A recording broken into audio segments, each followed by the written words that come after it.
Hey, Andrea, good to see you. Nice. So I'm Lauren Schweitzer, General Manager of East Coast Sales at Dish Media. And just for those that are unfamiliar, a little bit about what we do at Dish. We offer premium video across both Dish and Sling. Probably what we're most known for is the ability to target core and strategic audiences precisely using our deterministic first-party data. Love that your role is centered around data, Andrea, and would love to turn things over to you to sort of talk about a little bit about your role at PepsiCo, but also, how you've sort of evolved and elevated your experience over time.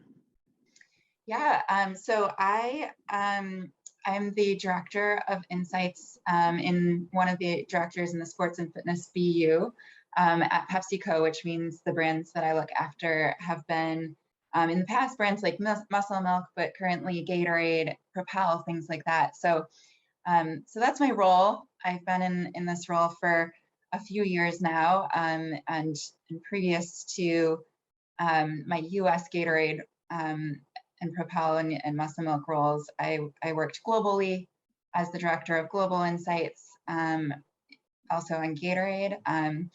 Before that, I actually worked in PepsiCo in New York and across a couple of roles like food service insights and like portfolio insights across a lot of our beverage brands like Pepsi and Mountain Dew and Aquafina, Starbucks, etc. So yeah, that's the last few years of my career. But before that, I actually started at Procter & Gamble and got to work on a lot of cool brands there as well. Got my foundation in insights and how to be an insights professional at Procter & Gamble, which was definitely a privilege. And yeah, I was able to sort of look at insights from a lot of different angles there as well.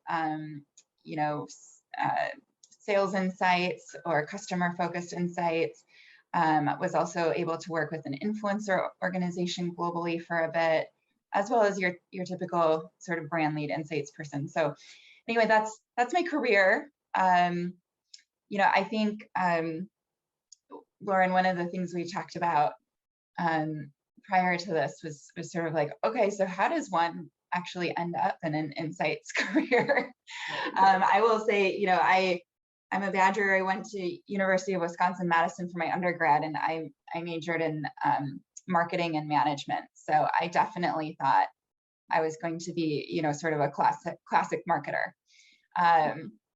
But, I spent most of my free time at the university actually involved in organizations that taught leadership and organizations that worked toward social justice or teaching about social justice in one form or another. And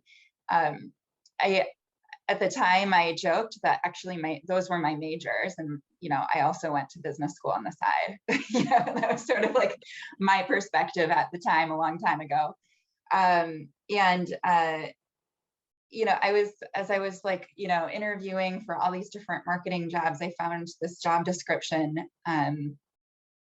with Procter & Gamble that sort of said something like, understand the psychology of the consumer and represent the voice of people outside the company at the table of business. And I thought, well, this is perfect. This is me getting to represent people who are underrepresented inside the walls of corporate America, where they might not have their voices heard. That sounds perfect. And later came to find out this is an insights role. This is what we do. And so I was able to, I think that was a springboard for me for how do you get into insights, especially as somebody who planned to be a career marketer. And so, yeah, continued to learn about marketing. My MBA is also with a marketing specialization, but hey, to be a good insights person means that you know marketing in and out as well. So anyway, that's a little bit about sort of my early start and how I got here. That's awesome. Yes, and we discussed how we are fellow Badgers. I also went to University of Wisconsin, so love that fun connection. And obviously super extensive CPG experience for you. It's amazing. And I and very unique that you've been able to weave in some of the passion points and things that you know, were really passionate about studying earlier on. So it's great that you also share some of those values with Pepsi. I know you've been able to, you know, sort of obviously backed by research, like implement some of that within the creative strategy. So that's super cool. Can you talk a little bit about how women are represented in some of the marketing efforts for your brands? Yeah, I can. And, you know, I think, you know, over my career, I've sometimes, you know, had to really think about how am I going to integrate some of that, you know, perspective, social justice perspective or whatever into my career. And gosh, you know, working on Gatorade has been just such an awesome opportunity to sort of exercise that muscle.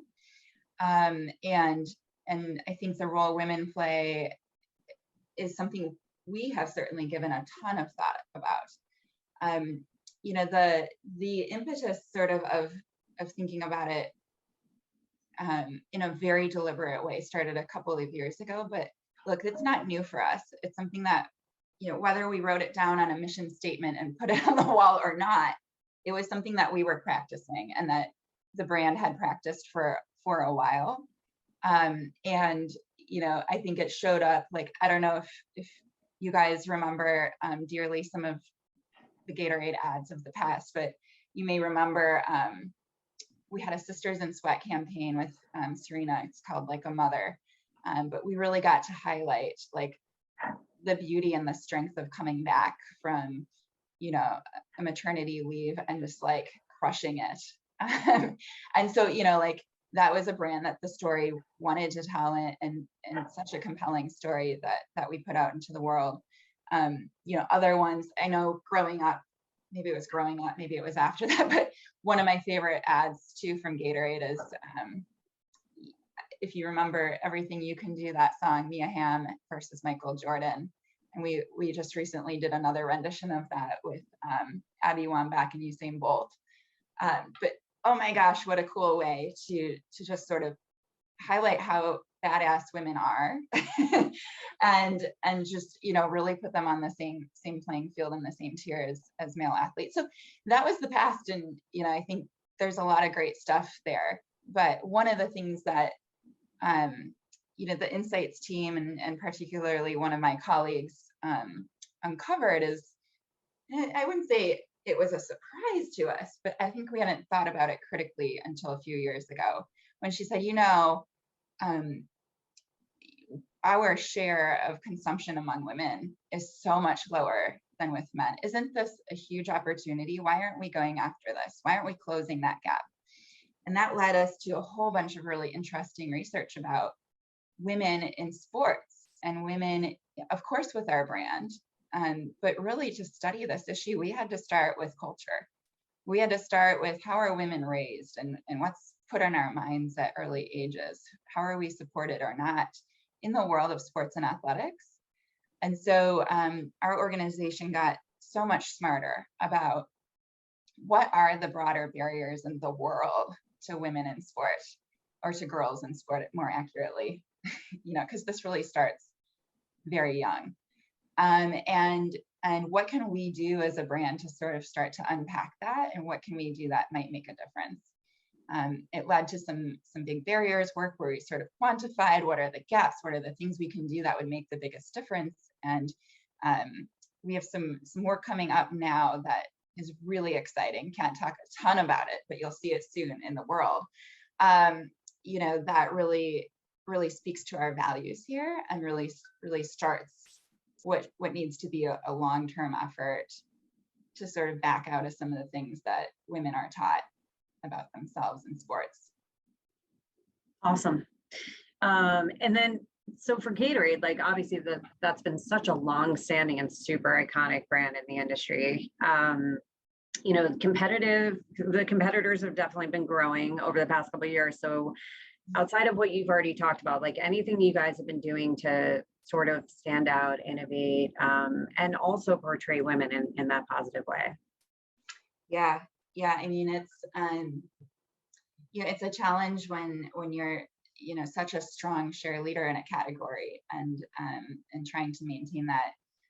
Over the last few years, Gatorade's been very fortunate to continue growing despite competition. But you're right, it's a challenge to grow a brand this big and this ubiquitous to the levels we need to grow it every year. I would say, part of it is sort of always challenging ourselves to make sure that we're being leaderly and not a follower despite competition in the category.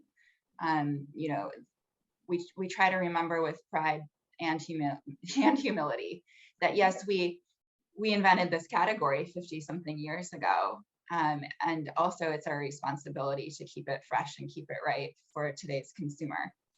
And so, we also, I think some of the efforts we've made are around innovation. I think Gatorade Zero is one of our more recent successes, and we have some other new things coming down the pike too that I think holistically consider the needs of today's consumer and have specifically looked at, well, what are the needs of women and how might they be different from what we've put out there so far? And to be clear, this is not about creating Pink Bic. It's not about putting a different wrapper on the same thing. And it's not about, hey, this is female Gatorade. We think all those approaches would be wrong. Right. What we found is actually there are lots of needs that women have that men have too. And maybe it's expressed a little more strongly with women. But there are products out there that absolutely meet those needs, and we can talk about a little bit differently that still bring men along for the ride because they're just great overall products and they're great for everybody. We just led with women as we were dreaming them up. Absolutely. And then for Muscle Milk, obviously a very different brand.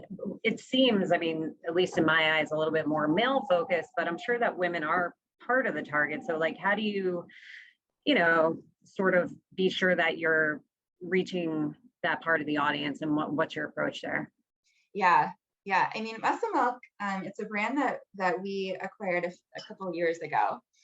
And so we're still on our journey with that brand, although it's been going really great. But you're right. Protein drinks and the protein category, value-added protein in general, has these associations with men, and particularly with like muscle building, big burly, meathead type gym guys, right? Which is not necessarily the body type a lot of women are after. It's not exactly the aspiration for a lot of women. Yet women absolutely have this need, and the protein category specifically has become so mainstream. It is no longer just used by, the stereotypical, muscled guy in the gym. It's something used by almost everybody. And so we needed to recognize that. And, we really focused on sort of this idea that strength ultimately comes from within. And gosh, who's stronger than women when it comes to that definition? So we've begun a journey of sort of showcasing that perspective, and so far so good. But it's really, I know for me, a really inspiring place to work, an inspiring thing to work on, because you get to see your own life and your friends and other women around you sort of reflected in our communications. You see dads doing push-ups with kids on their back. That's real life. But you also have, we still have really inspirational and aspirational, role models featured in those ads too. I think the other thing that we do, and this is true on Muscle Milk as well as Gatorade, but offering a variety so that women can make their own choices, right? Like sometimes what I see brands do is they'll take an insight or a fact, like women avoid sugar more than men. And let's be clear, everybody's trying to avoid sugar, varying levels of success. And they'll say, okay, well then our 0 calorie or our 0 sugar product is the one for women. Well, look, that's just playing into a lot of the stereotypes and a lot of the diet, body shaming, and everything that is in the world. Should we have a product like that so that somebody may choose it if they want to? Absolutely. But we're very careful to be sure that we're clear that our products are for people who sweat, and I think that's everybody. And you can choose the way that you want to meet your needs. But that's just one thing that we've certainly kept in mind. Awesome. What about social media? Is that like a big part of the efforts that you mentioned with both brands, or will it be heightened in 22 or beyond? Yeah, social media has to be, right, to chat with the young consumer today, and everybody really, especially since COVID, like, you have to be there.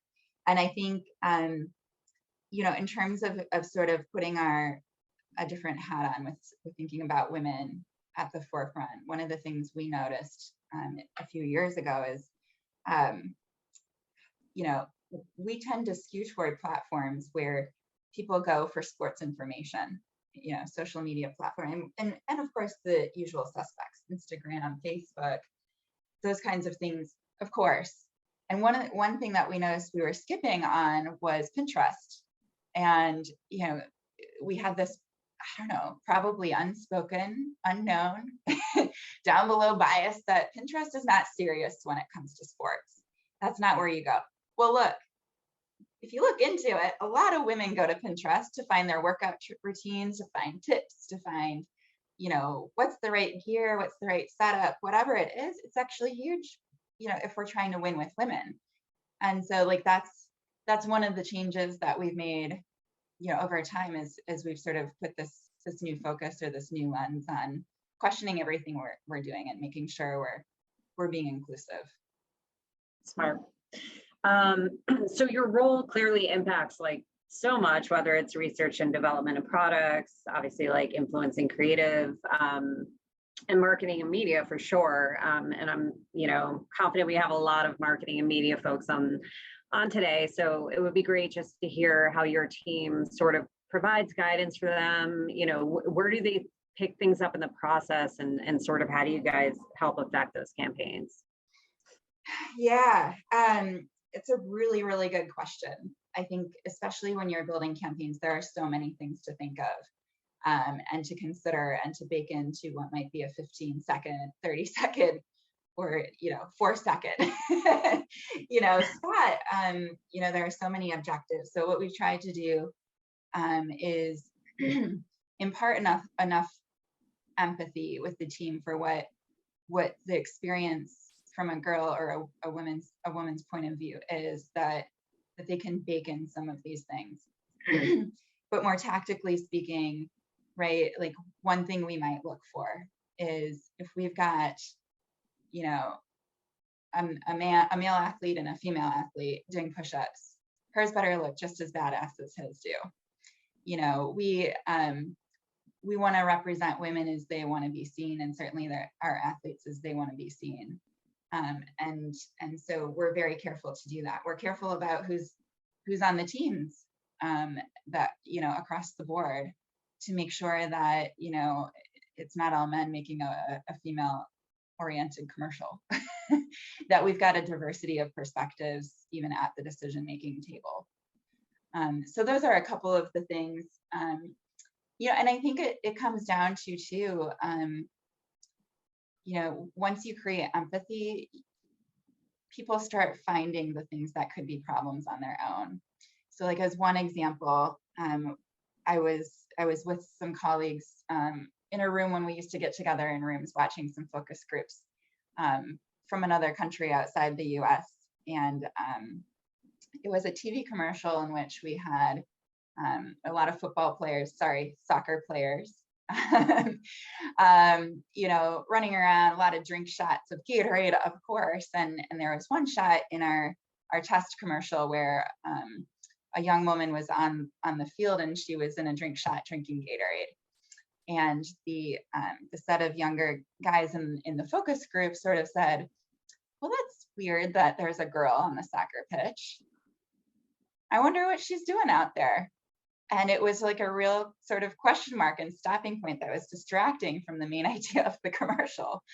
And it was finally concluded in the group among the guys, oh, she must just like the taste of Gatorade. That's gotta be it. Of course, that's, and so of course we had a dilemma on our hands, and and I was super proud. Before I even had to speak up and outline the options for the team here, which might have been things like, okay, do we cut that scene because it's distracting from the main idea? What do we do? Do we change that scene in some way? The marketers instinctively said, no, we're going to put that girl in the game. We're going to make it so obvious that she is playing football and playing hard and just as deserving of that Gatorade and in need of that Gatorade as any of the guys in the commercial, that this can't even become a point of question. And ultimately, we were really, it turned out that we were really respected in that market. It was really breakthrough, and it was really cool Awesome. for people to see women out playing football. But I think those are the little choices that we might encounter on a day-to-day basis, that once you have an instinct for it, you find that people in the room make the right call. Yeah. I mean, I know we were chatting a little bit about just like from a global perspective in your previous experience, like each country, has different views and perceptions, and what might work for one does not work for all. So, definitely something to consider. Yeah. So switching gears, when we initially chatted, we talked about being a part of larger corporations as women, and at times, like, we are literally the only woman at the table or in the room. So I would love to hear a little bit about like what your approach has been, your strategy in the workplace as a woman. How have you been able to find success, and just be sure that your perspective and your voice is heard, but also that of your female consumers. Yeah, I have, and I'm sure many of us have, found ourselves in that situation. I've certainly been the only woman at a table of leaders. I've certainly been the only young woman, sometimes the least tenured in the room, on top of that. And yeah, it can be a really intimidating place to be. And, I think there's a whole bunch of things that I think you learn over time that help. It never necessarily becomes simple and easy. And I think it's giving yourself some grace with that. But, for me, it's a reminder that I'm in that room to do a job, and I was hired to do it. And that if somebody else in this room was more qualified or better at doing this job, they'd be doing it. And so I have a role to play, and I'm there with a reason. Somebody or many somebodies have made the choice to hire me and put me in that place. And now it's a responsibility for me to try and do my best to speak up. So I think that's part of it. But of course, that's easy to say, right? And then there's that voice in your head that's like, well, I don't know, that might be a stupid thing to say, or I don't know if they're really thinking about this. I'm gonna be way off base here. And I think, part of the development over time of that is, first of all, hear that voice and acknowledge it. It's there.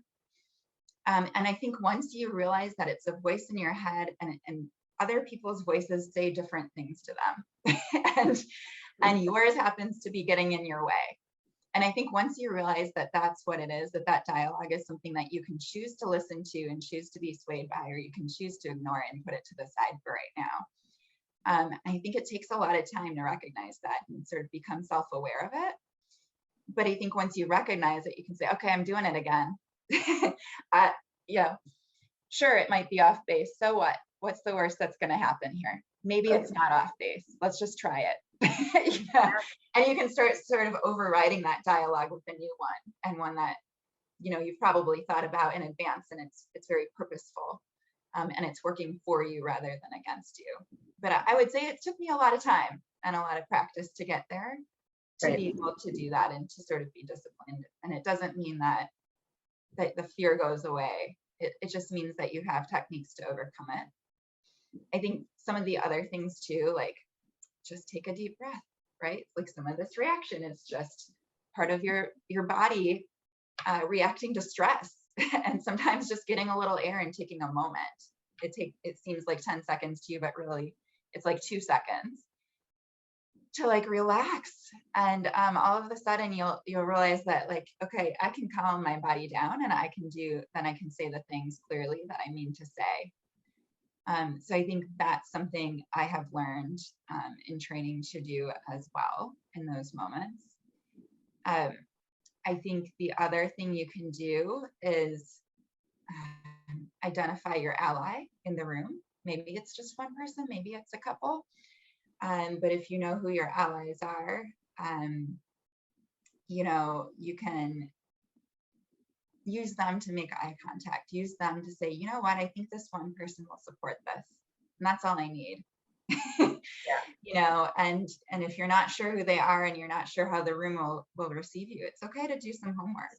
And it's okay to like, I know for me, I do a lot of visualizing success. So, okay, what's this leader going to ask me? What's the challenge going to be if I say this thing I feel strongly about? And visualizing the answers so that when it happens, I'm not surprised, I'm not freaked out. It's like, okay, I've prepared for this. And I have some idea what to say. So I think that's something too. Give yourself grace, be proud of little steps. Oh, another really easy one is, you know how there's like the little chit chat about the weather at the beginning of the meeting? Involve yourself in it, right? Yep. Say something everyone can relate to, or jump in if people are chatting with, before the meeting topics start. I think what that does is it's an icebreaker for you to say, I have a voice and I'm a person in this meeting and I've already spoken, so I might as well keep going. And two, it reminds you that the people in the meeting, however they look, whatever their years of experience are, they're humans too, just like you. And they awesome. become a lot less intimidating. No, those are all incredibly helpful tips, Andrea. Thanks so much for sharing. You definitely hit on some things that came up in the previous conversation too, about like knowing your worth. You're in the room for a reason, having confidence. Don't be too inside your head about stuff. And it's all easy to say, but with practice, like you said, I think, it can definitely become more of a habit, and you can find more success. So that's great. Just curious, like, whether it's as a mentor, with your, or just, with your team, like, how do you encourage your team? I mean, outside of sharing what you just did, like with, feeling confident sharing their voice, just letting them know that, what they have to say is important. It's a really great question. You're right. It's so important as a leader to figure out how to do that. And I think it's important to, think about who's the person that you're trying to uplift and what's the strategy that's going to work for her or him. I think with some direct reports, it can be about, hey, what do you think about this? And actually interrupting the conversation and giving them a platform. Others will feel really put on the spot and really intimidated by that. Sometimes it's about giving them 5 minutes on the agenda so that they know and they have a formal place to speak. So they don't have to do that awkward thing where they're interrupting or interjecting and trying to get their voice heard, but giving them an actual space in which they have the floor. Sometimes, sometimes it's prepping them with, hey, I'm going to be at the meeting. I'm going to back you up when you get into trouble, but you're probably not going to get into trouble, and you've got this. And so you lead, right? Because I've noticed that, as a leader, sometimes if I show up on a call, they're going to defer to me. And if I tell them I'm actively not doing that, then ultimately they take the lead and they have the power and they feel empowered to go ahead and your vote of confidence show what they've got. And they know that they've got a safety net. And then eventually, for those who don't need a safety net, I just take myself out of the meeting, because look, they've got it, and sometimes it's better for the leader not to be there because your team got it. A whole variety of things depending on where somebody's at and what they like to be or encouraged by. But Yeah. Yeah. And everyone, needs something different, but that's great that you give them the opportunity and let them know that you're looking, for their opinions. I think just opening up the door that way definitely helps people to develop. So I think we're ready for Q&A. I'm not sure if the audience has any questions, but would love to open it up and have Andrea answer.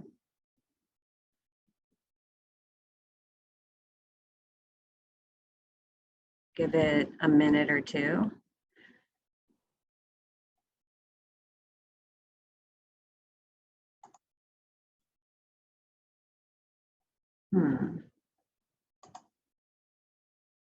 Okay, well, in the meantime, oh, here we go from Danielle Soper. How do you prioritize the growth cohorts, such as women, when you have several areas you want to support? yeah, that is huge. Really good question. We do some work as part of our strategic planning to understand the size of prize of going after certain cohorts. So, it's a little bit of, okay, well, how big is the gap? What if we could close it? And doing some of the math on that. So that's one way to do it. One of the interesting things that I have found too, because we study women, we study Hispanic consumers, we study Black consumers and athletes, and even studying Gen Z. So if you do enough of this, your insights people will probably eventually find that there are some things you can do as a brand that help uplift everybody, or at least multiple groups, and you can find efficiencies. So, sometimes doing the right thing for women also is the right thing for another group. And that can build the power to go do something differently, to make that size of prize even bigger, to make sure that, the brand can pivot and feel confident doing that they're actually reaching more than one goal.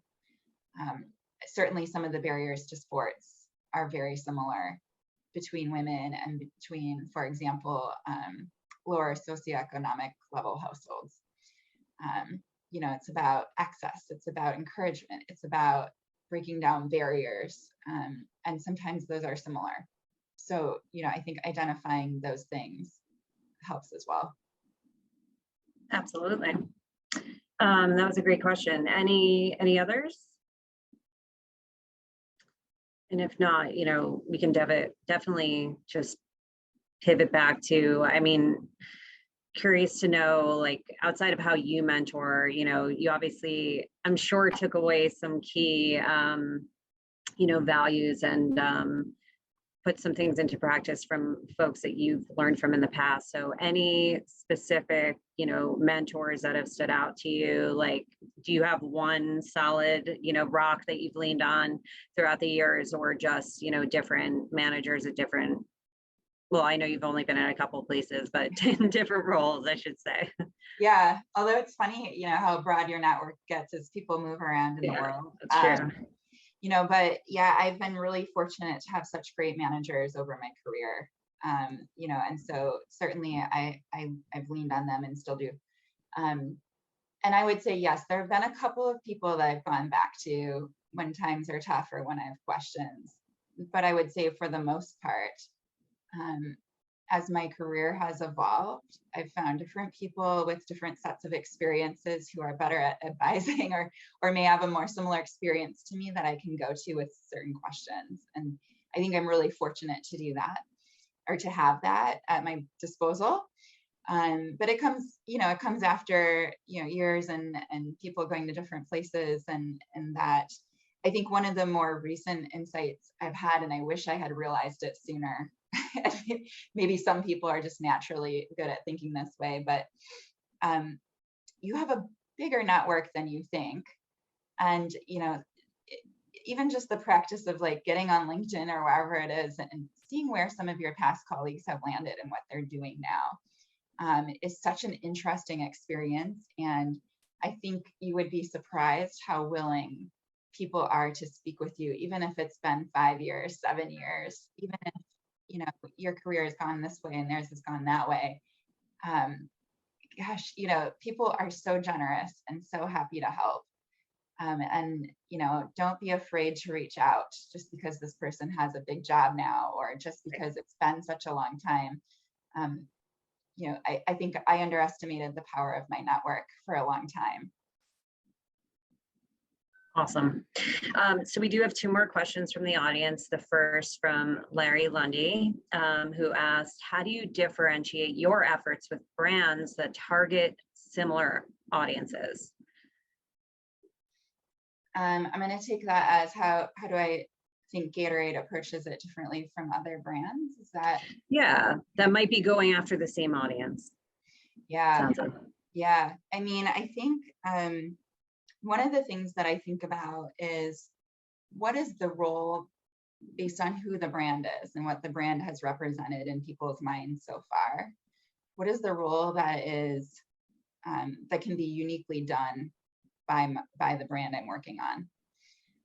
So, you know, Gatorade has such a close connection with sport, and Gatorade represents, you know, some values and some attributes that I think enable it to do some things that other brands can't. So we have a platform in which we're able to show, you know, how women have broken through barriers in sports. And so that's a way that we can do it that's unique. We also have a roster of athletes in which we can have women themselves tell the stories and use their stories, you know, use the platform to tell those stories.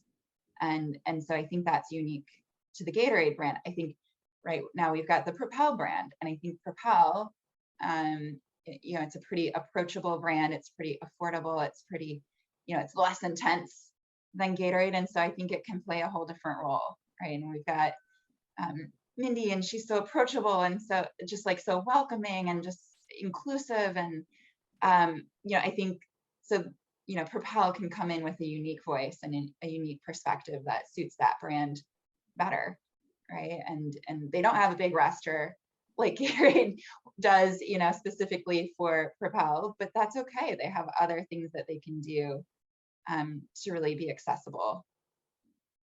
Awesome, thanks. And then the last question, you kind of touched on this a little bit, and I'm not sure how much you can talk about, but how will Gatorade sports marketing celebrity endorsements evolve with key women sports figures being a part of Gatorade's history? So is that a continued part of the strategy? Yeah, and it's a tough one, and it's you know, I think you get the blending of choosing athletes that align from a value standpoint with our brand, choosing athletes that have platforms of their own, but also choosing athletes that we, from a values perspective, want to elevate. I think more and more, you know, we've noticed that actually we can be a voice that shapes how things look in the world. We can shape culture too. And, you know, so I think it's a tough decision. We've got a finite budget like everybody, but we try to balance it with, you know, sets of athletes that can work hard in terms of reaching lots of people and who are known by a lot of people, and athletes that we want to put on a pedestal because we believe they're going places. Yep. And we want them to go places. So I think it's a balance of that. You know, I think, right, like we've been so lucky to have Serena. She's both. You know, you know, but there are only so many of her out there. Like maybe just one. Yeah. Okay. Great. Well, I think we're just about at time. Thank you so much. This has been an awesome conversation, and I imagine it's been great for the audience to hear. So huge thanks, Andrea.